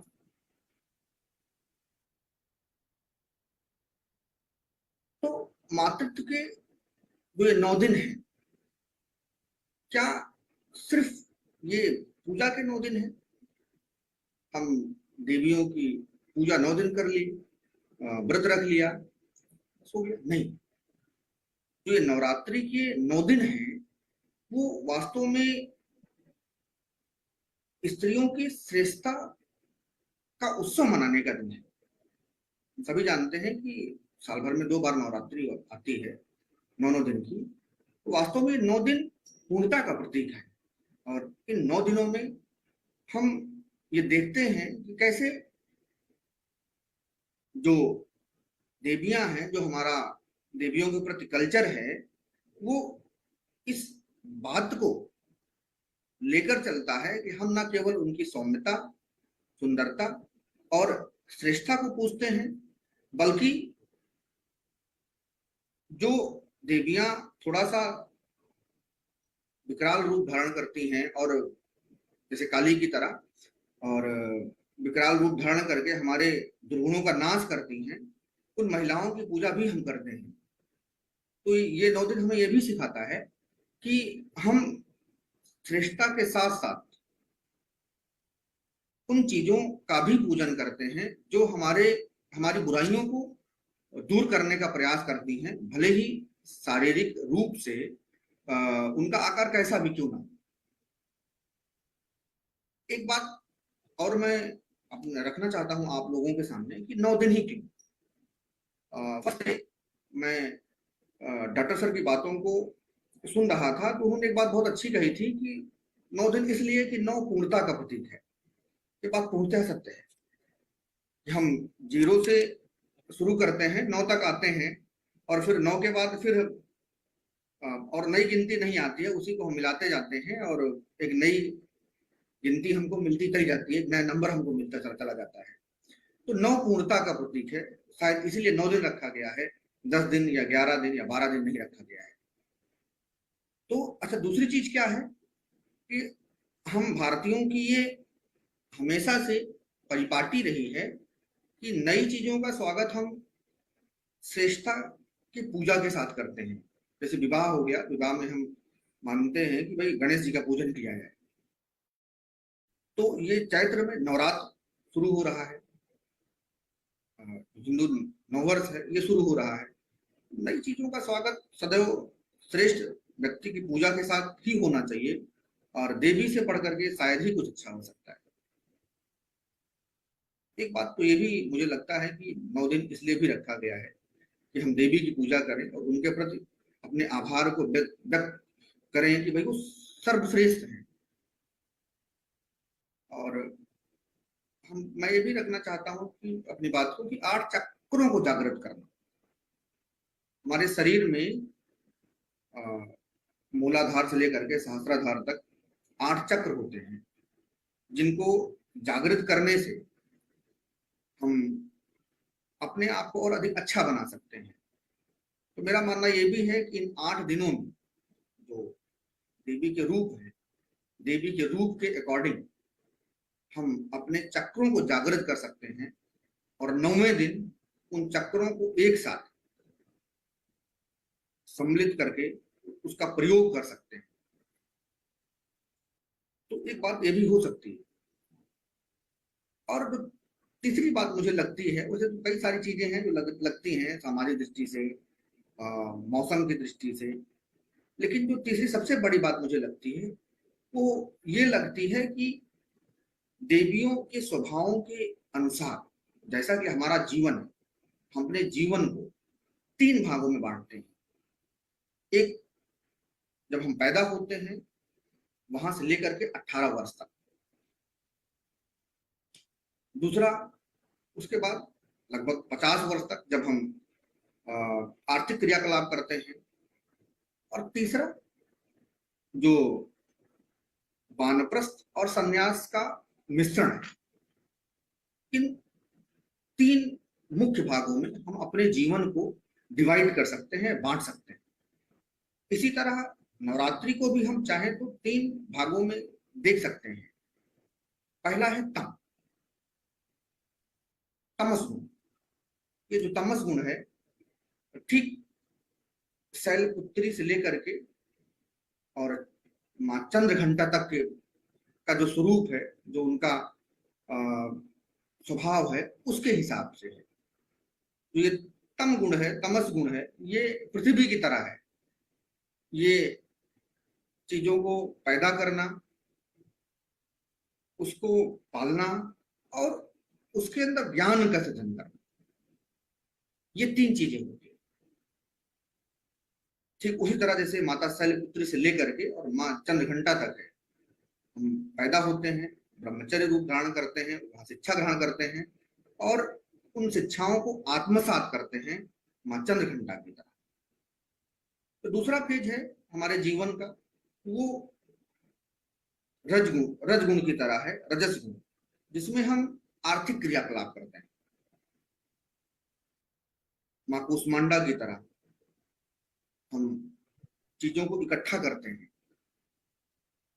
मां स्कंद माता की तरह हम उनको पालते हैं, देख रेख करते हैं, घर बनाते हैं, शादी विवाह करते हैं। और मां कात्यायनी की तरह चीजों को, समाज को भव्यता की ओर ले जाने का प्रयास करते हैं। तो ये रजस गुण में आता है हमारे आर्थिक क्रियाकलाप।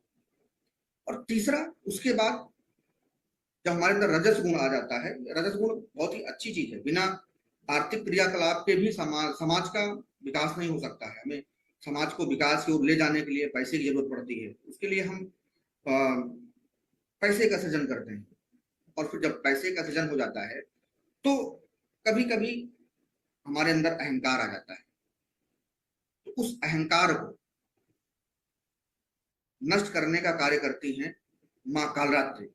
जिनका रूप तो भयानक है, लेकिन वो हमारी बुराइयों का सर्वनाश करती है। और जब हम अपनी इस आंतरिक बुराई से लड़ जाते हैं तो हमें दिव्य रूप प्राप्त होता है, ठीक महागौरी की तरह, बिल्कुल गौरवर्ण, सफेद, कोई कलंक नहीं, कोई दोष नहीं। और जब इन 8 देवियों को हम आत्मसात कर लेते हैं, तब हमें सिद्धि की प्राप्त होती है और हम नाम देते हैं माता, 9वें दिन माता सिद्धिदात्री का, जो इस बात का प्रतीक है कि अब हम तमस से लेकर के रजस गुण को आत्मसात करते हुए उस स्थान पर आ गए हैं जहां पे हमारे मन में कोई विकार नहीं, और अब हम समाज के भले के लिए बहुत कुछ कर सकते हैं। तो ये मुझे लगता है कि शायद इसीलिए नवरात्रि को 9 दिन रखा गया है, ना 10 दिन, ना ही 8 दिन। दूसरी बात क्या है, क्योंकि मेरा टॉपिक है मातृत्व का 9 दिन, तो मातृत्व ही क्यों भाई, 9 देवी ही क्यों, देव क्यों नहीं? तो भारतीय संस्कृति में सदैव ही स्त्रियों को उच्च स्थान दिया गया है। हम बीच का जो मध्यकाल है उसको छोड़ दें, वहां पे कुछ समस्याएं ऐसी थी कि थोड़ा सा हनन हुआ था देवी स्वरूपा का। इसके अलावा हम चाहे आदिकाल देखें और चाहे आधुनिक काल देख लें, यहाँ पे स्त्रियों का सम्मान भारतीय संस्कृति में सदैव ही उच्च रहा है। भारतीय संस्कृति में स्त्रियों का स्थान सदैव ही उच्च रहा है। तो इसीलिए मुझे लगता है कि देवियों के प्रति, स्त्रियों के प्रति अपने सम्मान को प्रकट करने के लिए, उन्हें श्रेष्ठ साबित करने के लिए हम 9 देवियों की पूजा करते हैं। और इन 9 देवियों के पूजन के द्वारा ही हम अपने नए वर्ष का आरंभ करते हैं। एक बात और मुझे लगती है कि शायद पुरुषों की अपेक्षाकृत स्त्रियां अधिक संघर्षशील होती हैं समाज की चेतना में, समाज को आगे बढ़ाने में। क्योंकि मैंने ऐसा कई बार देखा है कि जो माताएं होती हैं वो छोटा सा बच्चा है, अगर वो पिता के पास जाए, एक बार जाए, दो बार जाए, तो शायद पिता क्रोधित हो जाता है। लेकिन माँ बार बार, एक बार जाए बच्चा, दो बार जाए, 10 बार जाए, बच्चे को बहुत ही प्यार से बुलाती है, उसकी आवश्यकताओं की पूर्ति करती है, कुछ समस्या है तो उसको दूर करती है। तो समाज में भी ये बात लागू होती है। स्त्रियां समाज को अधिक भावुकता के साथ, अधिक संघर्षता के साथ देखती हैं और उसके उत्थान के लिए क्रियाशील रहती हैं। ऐसा कहा भी जाता है भाई कि जननी जन्मभूमि स्वर्गादप जैसे, यानी कि अगर समाज में किसी चीज का सबसे उच्च स्थान है तो जो जननी यानी कि माता और जन्मभूमि जन्मभूमि इन दोनों का बहुत ही उच्च स्थान है। ऐसा भी कहा जाता है कि नाथ मात समा छाया, नास्त मात समागति, नास्त मात समम ताण, नास्त मात समा प्रिया।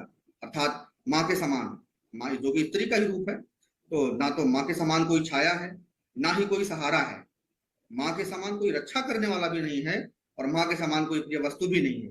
बच्चे को चोट लगे तो माँ कहता है, पिता नहीं कहता है जल्दी से। तो ये मुझे ऐसा लगता है कि शायद यही कारण है कि हम देवियों की पूजा के साथ अपने नववर्ष शुरुआत करते हैं, देवताओं की पूजा के साथ नहीं, ऐसा मुझे लगता है। और माँ के प्रति अपनी आस्था को दर्शाने के लिए मैंने ऐसा पाया है कि अभी रिसेंटली अनफॉर्चुनेटली 2 साल हुआ हमारे फादर की डेथ हुई, तो मैंने देखा कि मेरी मम्मी ने जो है वो बहुत ही आसानी से जो फादर करते थे उसको भी और जो करते थे उसको भी, दोनों जिम्मेदारियों को ले लिया। आज हम लोग उनसे गाइडलाइन लेते हैं क्या करना है क्या नहीं करना है। शायद पापा होते तो उनको थोड़ी असुविधा होती दोनों के कार्यों में कॉम्बिनेशन बनाने में। तो मुझे लगता है कि शायद इसीलिए माँ अधिक श्रेष्ठ है। मैंने छोटी सी कविता लिखी है, उस कविता के साथ ही मैं अपनी बात को खत्म करना चाहूंगा कि माँ क्षमा है, माँ दया है, वो विविध स्वरूपा है। जब वो बच्चों को भोजन कराती है तो अन्नपूर्णा, रक्षा करती है तो देवी दुर्गा, पति के लिए व्रत रखती है तो सीता है, झाड़ू से परिवार की बुराई को बुहारती है तो माँ शीतला, और ज्ञान देती है तो गीता है। बेटे के बाहर जाते समय 100 का नोट आंचल से निकाल कर थमाती हुई जब कहती है कि बेटा कुछ खा लेना, तो अन्नपूर्णा, और संसार के सामने परिवार की सभी रीतियों को निभाती है तो रीता है। इससे ज्यादा क्या कहूं, कुछ मैं कह नहीं सकता। हाँ, दुनिया में तेरे बिना कोई रह नहीं सकता, कोई रह नहीं सकता। धन्यवाद। जय माता दी।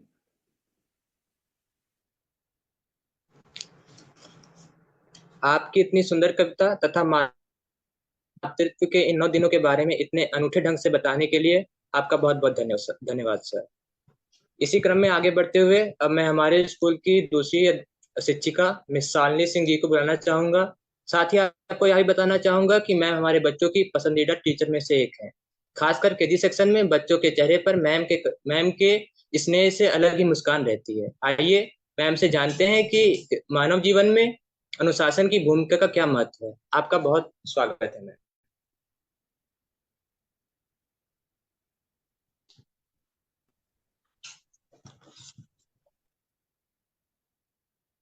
धन्यवाद। सर्वप्रथम मैं ऑनलाइन जुड़े सभी सामान्य लोगों को नवरात्रि एवं रामनवमी की हार्दिक शुभकामनाएं एवं सादर प्रणाम।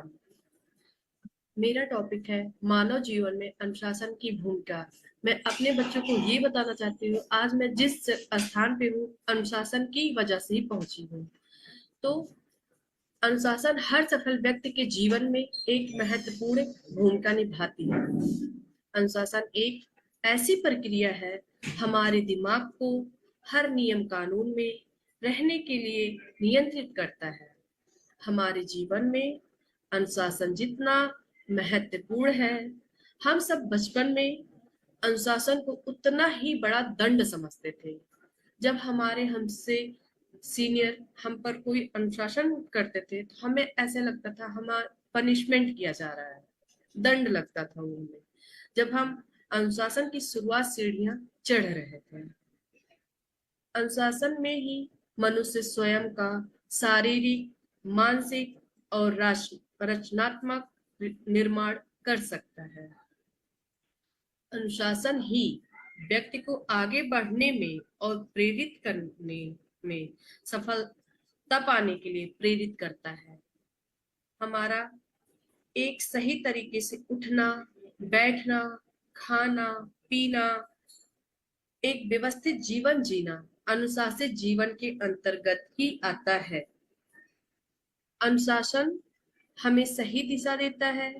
अनुशासन के बिना व्यक्ति की प्रगति का प्रतिबंध हो सकता है। अनुशासन क्या है? अनुशासन शब्द का ज्ञान और कौशल प्रदान करना है। अनुशासन आदत बनाती है, आदत दिनचर्या बनाती है और दिनचर्या वह बनती है जो आप प्रतिदिन होते हैं। अनुशासन सफलता की एक महत्वपूर्ण कुंजी है, जीवन को सफल और सार्थक बनाती है। अनुशासन के बिना व्यक्ति समय की पाबंदी के मूल्य को नहीं समझ सकता और इसलिए जीवन में कई अवसर खो देता है और धीरे धीरे निराशावादी हो जाता है। अनुशासन रिश्ते की सीमाओं को महत्व देने के साथ साथ छात्रों और शिक्षक, छात्र और माता पिता आदि के बीच मजबूत बंधन बनाने को बढ़ावा देता है। अनुशासन से धैर्य और समझदारी का विकास होता है। इसलिए मानव जीवन में अनुशासन का होना अनिवार्य है। धन्यवाद। हम सबने देखा कि मैम ने हमें कितने अच्छे ढंग से अनुशासन के महत्व को समझाया। अब अभी तक हम सभी ने देखा कि हमारे दोनों ही टीचर्स ने बहुत ही अच्छे तरीके से अपने विषयों के बारे में हमें समझाया। कार्यक्रम की इसी श्रृंखला में आगे बढ़ते हुए अब समय आ चुका है कि हम कुरुम विद्यालय के प्रबंधक श्री राजेश सिंह जी को बुलाएं। वे आए हैं और हमें कुरुम विद्यालय के बारे में अपने नजरिए को साझा करें। कार्यक्रम में आपका बहुत बहुत स्वागत है सर।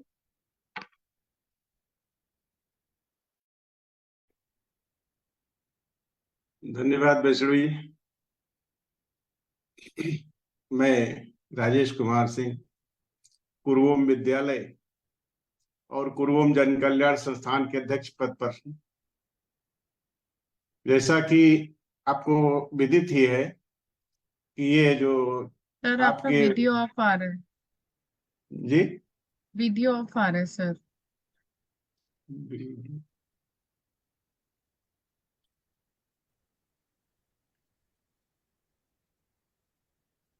वीडियो ऑफ कर लीजिए। वीडियो ऑफ करें? हाँ नहीं हो रहा है वो कैमरा। जी ठीक। चलिए ठीक है, दुर्भाग्य रहा। तो असल में ऐसा है कि ये जो आपका कुरुम विद्यालय है, ये 25 जनवरी 2003 को इसका भूमि पूजन हुआ और भूमि पूजन के उपरांत उस समय जिस समय इसकी भूमि पूजन की प्रक्रिया प्रारंभ हुई, उस दौरान ये पहले शुरुआती दौर में ये आरएसएस के लोगों के द्वारा मतलब इसमें यह था कि सरस्वती विद्या मंदिर के रूप में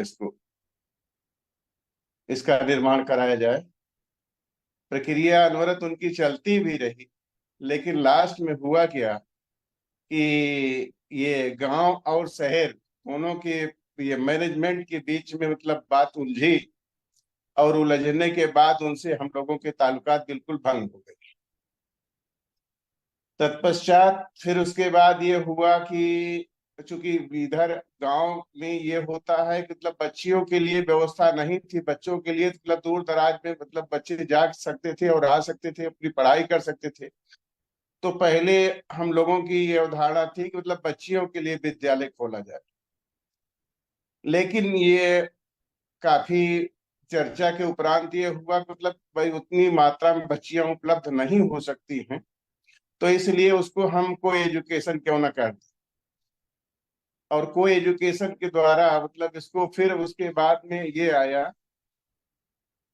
थोड़ा एक मिनट अनुजा, थोड़ा सा ये जी। थोड़ा उमापति जी आ चुके हैं अभी, अपना कुछ हाँ, वो अपनी थोड़ी सी कारगुजारी करेंगे। कोई बात कारगुजारी नहीं। करने वाले हैं। राजेश सर, हाँ जी, जब तक सर करते हैं कैमरा ठीक। अनुजा जी आप हाँ हाँ हाँ। जी आगे। चलिए ठीक है, आ गए हैं। उसके बाद ये बहुत हो अच्छा। भी गया। तो उसके बाद हुआ क्या कि ये सब सारी चीजें विद्यालय के लिए, उसके बाद 2 मीटिंग हुई, और मीटिंग में ये मतलब हुआ। पहले तो हम लोगों का था कि मतलब कि हाई स्कूल और इंटर के लिए मतलब इस बच्चों को रखा जाए, परंतु ये हुआ कि मतलब जिसे वो जो बच्चे जो भी जाएंगे वो जूनियर से जाएंगे। जूनियर में ये होता है कि बहुत सारी चीजें कि उसमें बच्चों को अल्फाबेटर नहीं पता होता है, पहाड़ी और गिनतियां नहीं पता होती है, तो उनको या तो हम बेसिक नॉलेज उनको दें। तो ऐसी स्थितियों में क्या होना, हम अपना एक चैनल अपने थ्रू उसको स्टार्ट कर दें, तो उसमें LKG से लेके 4th तक के बच्चों के लिए और 6 और 7th के बच्चों को शुरुआत में 20 जुलाई 2009 को इसका श्री गणेश किया गया था। और उसके बाद उस दौरान हमारे विद्यालय में 81 बच्चे थे, और वो बच्चे बहुत दूर दराज से थे। हरंटीनगंज कम से कम यहाँ से 20 किलोमीटर की दूरी पे पड़ता है, और वो वहां से मतलब वो बच्चे आते थे। फिर बाद में मतलब उसको धीरे धीरे धीरे धीरे, और उस दिन मतलब जिस दिन ये विद्यालय की ये शुभारंभ किया गया, एक तरफ तो मतलब विद्यालय का के लिए शुभ था, दूसरी तरफ हम लोगों के लिए थोड़ा सा अफसोस भी था कि उस दौरान उसी दिन मेरी माता जी, बड़ी वाली माता जी मतलब उसी दिन एक्सपायर की थी। तो अब इसलिए उसको हम लोग मतलब काफी वो दुख भी था और इधर सुख भी था।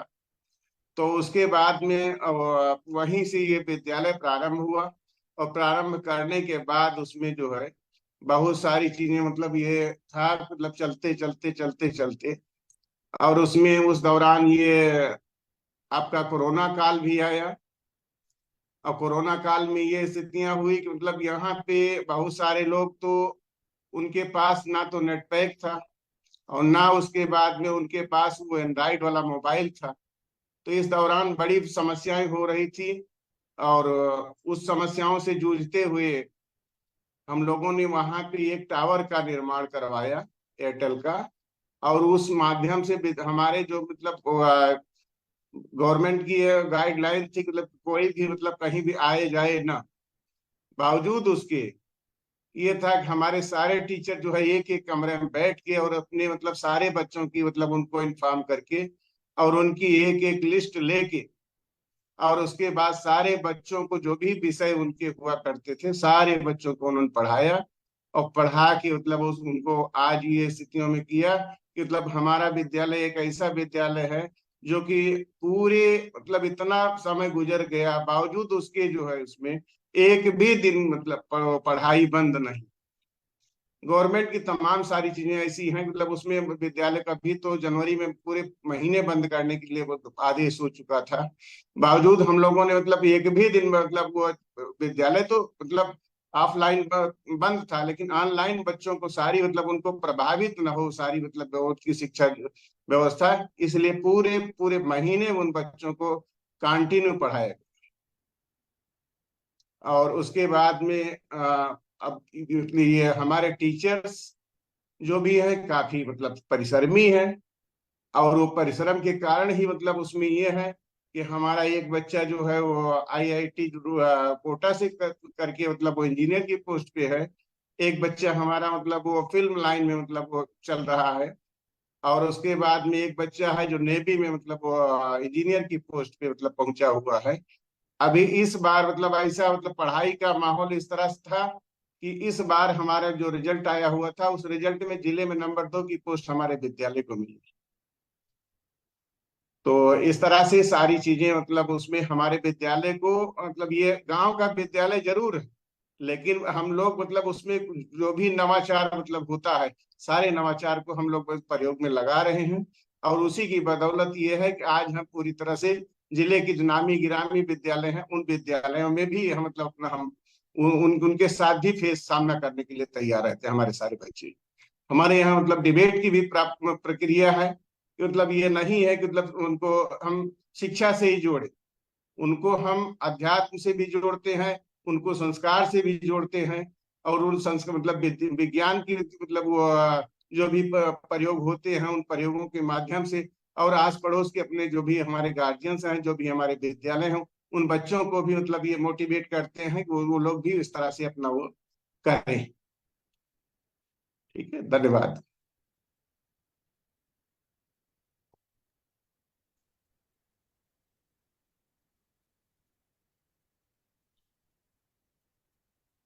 अनम्यूट कर लीजिएगा बोलने के पहले। हाँ हाँ हाँ, कर लेते हैं। बच्चों, कुरुम विद्यालय के बारे में इतनी जानकारी देने के लिए तथा विद्यालयों के द्वारा शिक्षा के प्रति जो संघर्ष है उनको बताने के लिए आपका बहुत बहुत धन्यवाद सर। मैं आपका तहे दिल से शुक्रिया करता हूँ। अब वक्त हो चुका है कार्यक्रम को आगे की ओर बढ़ाने का। जी बिल्कुल भैया, और इसीलिए इस कार्यक्रम को और भी रोचक बनाते हुए अब समय आ चुका है कि हम ईश्वर के पावन नाम का सहारा लेकर अपने मन को भी पावन करें। और इसीलिए एक सुंदर ही बहुत से सुंदर भजन की प्रस्तुति के लिए हम कक्षा 10वीं के छात्र ईशान शेखर सिंह को बुलाना चाहेंगे। वे आए और हमें ईश्वर के पावन नाम का स्मरण कराएं। धन्यवाद।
हमें आप म्यूट हैं। सॉरी। इस अद्भुत प्रस्तुति के लिए आपका बहुत बहुत धन्यवाद ईशान। आप इस भजन से हम सभी के मन को हर्षित किया। आपकी इस मधुर आवाज को सुनकर हमको बहुत ही आनंद मिला। ईश्वर आपकी आवाज में, वाणी में इसी तरह की सौम्यता प्रदान करे। आपका बहुत बहुत धन्यवाद ईशान। धन्यवाद हमें आपको भी, और इतना अच्छा संचालन करने के लिए। और कार्यक्रम में बिल्कुल हम एंड उस पर आ चुके हैं, लेकिन अभी भी बातें कुछ ऐसी हैं जो हम चाहेंगे कि हम आपके साथ रखें। कार्यक्रम में जो हम अभी देख रहे थे, काफी अच्छा हमने राम कथा का श्रवण किया, और स्टूडेंट्स के, टीचर्स के, सभी की हमने कुछ ना कुछ यहाँ विचार सुने। और क्यों अनुजा जी, आपको कैसा लग रहा था?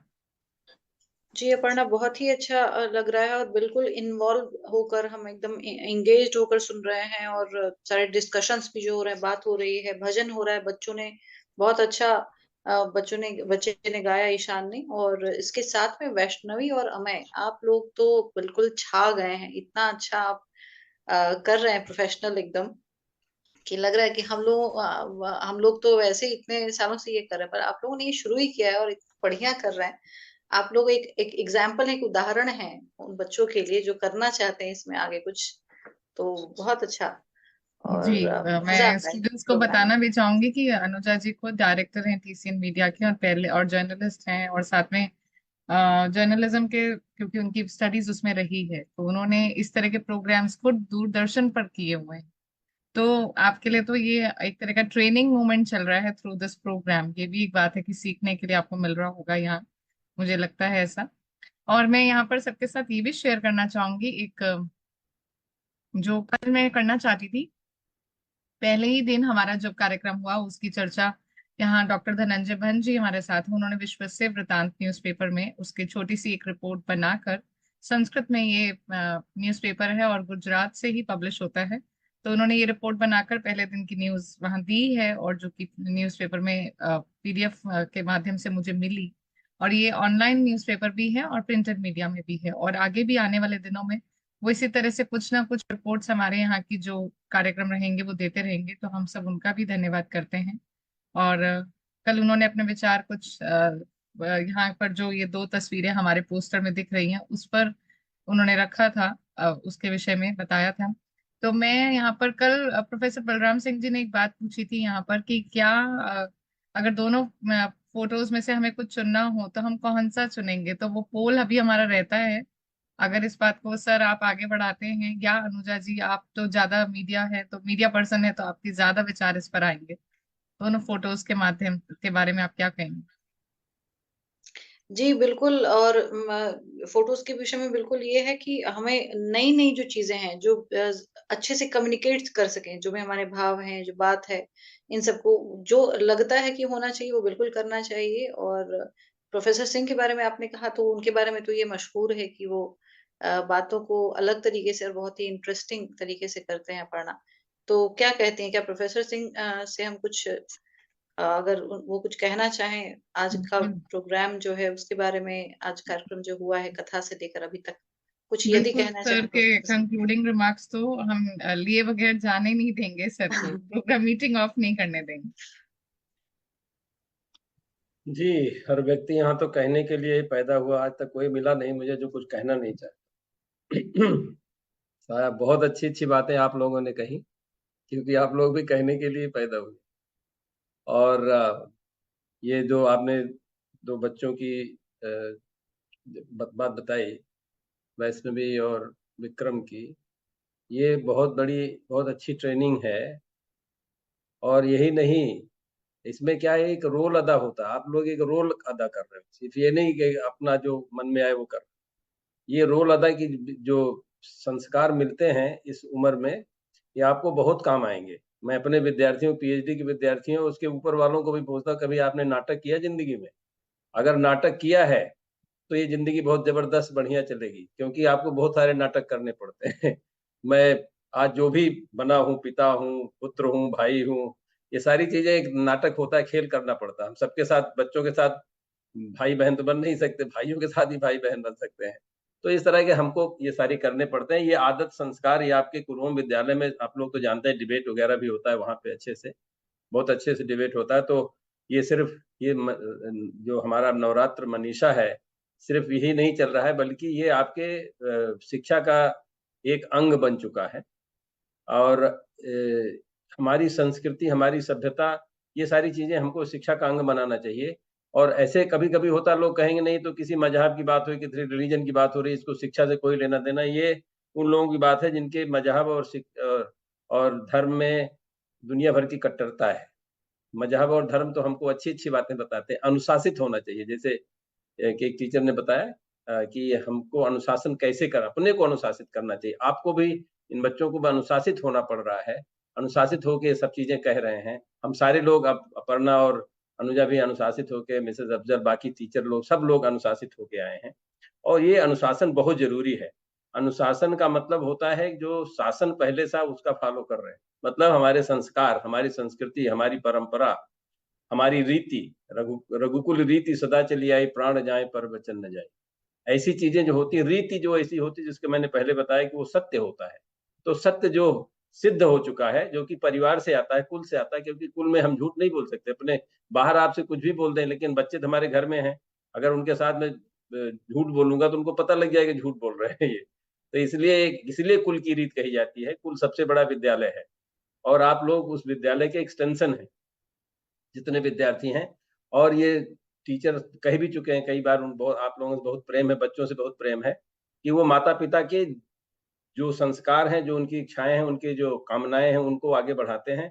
हम लोगों को बहुत ही, हमारे लिए खास करके, क्योंकि मैं गांव से निकल के कहाँ तक पहुंच गया हूं, तो ये मुझे बहुत प्रेरणा देता है और बहुत शक्ति भी देता है। गांव की शिक्षा जो है मेरे लिए बहुत शिक्षाप्रद है। बाकी दुनिया में कुछ भी हो जाए, लेकिन जो गांव की शिक्षा मिली, बचपन से मिली है, वो चीज कोई और दूसरा दे नहीं पाता है। तो इस तरह से आप लोगों ने चर्चा की यहाँ पर, बहुत ही अच्छा रहा। और एक बात बीच में उठी थी कि ये अपर्णा ने उठाया था कि शिव और राम, ये दोनों लोग कैसे एक दूसरे के उसमें हो सकते हैं। तो ये हमारे उनके भ्रम हैं। हम लोग जो पढ़े लिखे लोग हैं वो भ्रमित हो जाते हैं। इसका और गूढ़ मतलब यह है कि राम जो है सब में रमते हैं और हरदम रमते हैं। और उसके फिर तीन हमारे जो देव बने हुए, त्रिदेव का जो एक रूप है, वो ब्रह्मा विष्णु महेश। ब्रह्मा जो है वो सृजन करते हैं, विष्णु उसका पालन करते हैं, और ऐसा कहते हैं कि शिव उसका नष्ट करते हैं। तो शिव नष्ट नहीं करते हैं। जो चीज जिसका सृजन होता है वो, उसका तो नाश होना नहीं, तो सृजन क्या मतलब नहीं निकलेगा कोई। तो शिव जो है इस स्थूल जगत के स्वामी है, हमारा सारा ध्यान देते हैं। इसलिए कभी भी कोई भी देव, कोई भी देवता अगर इस मृत्यु लोक में आता है तो उसको भगवान शिव की आराधना करनी ही पड़ती, क्योंकि इस मृत्यु लोक या स्थूल जगत को जिसको कहेंगे, फिजिकल वर्ल्ड जिसको कहते हैं, उसके स्वामी भगवान शिव है। तो भगवान शिव का मतलब वो हर चीज उनके पूरा, आप अस्त्र देखिए, वस्त्र देखिए, उनके जीवन को देखिए, तो देखेंगे एकदम बिल्कुल फिजिकल वर्ल्ड में लगे हुए हैं। तो ये सिर्फ हमारे आयामों की बात है। राम और वो तो अब कहानी कोई बताया, शिव पुराण पहले लिखा गया कि विष्णु पुराण पहले लिखा गया कि ये लिखा गया कि वो तो हमारे ऊपर है। अभी आज भी हम कुछ लिख रहे हैं तो उसका मतलब नहीं कि आज की बात है वो, हम तो पुरानी बातें भी लिख रहे हैं। और इससे हमको शिक्षा क्या है कि हमारे अंदर सब कुछ है, हम इन सभी से अपनी परिस्थितियों के अनुसार सीखें। चाहे श्री गणेश हो, चाहे हनुमान जी हो, चाहे सीता जी हो, देवियों का आप रूप देख ही रहे हैं कि उनका एक मैं इसके बारे में पहले लिख चुका हूँ, बोल चुका हूँ कि जो देवी के, मैं देवियों के बारे में बोला नहीं पिछले 2 दिन से, तो उनका जो है एक बेटी जब पैदा होती तभी से उसको देवी मान लेते। अरे उसने भी कुछ किया ही नहीं, क्योंकि उसके जो पोटेंशियल है, क्षमता है, वो देवी का है, इसलिए उनकी पूजा होती है। ऐसा नहीं होता अगर उनकी रक्षा कर लो किसी तरह से, ऐसा वैसा नहीं, वो तो रक्षा स्वयं कर लेती है। ये बहुत बड़ी चीज है कि हमारी बेटियों को ये समझ में आना चाहिए कि उनकी रक्षा वो स्वयं करें, लेकिन उनके इन गुणों को धारण करना पड़ता है, जो हमारी नवरात्र मनीषा जो पढ़ना और अनुजा और बाकी टीम ने किया हुआ है, उनको अगर समझ लें तो उनके अनुसार अपने अंदर अनुशासन ले आए, अपने अंदर वो गुण ले आए।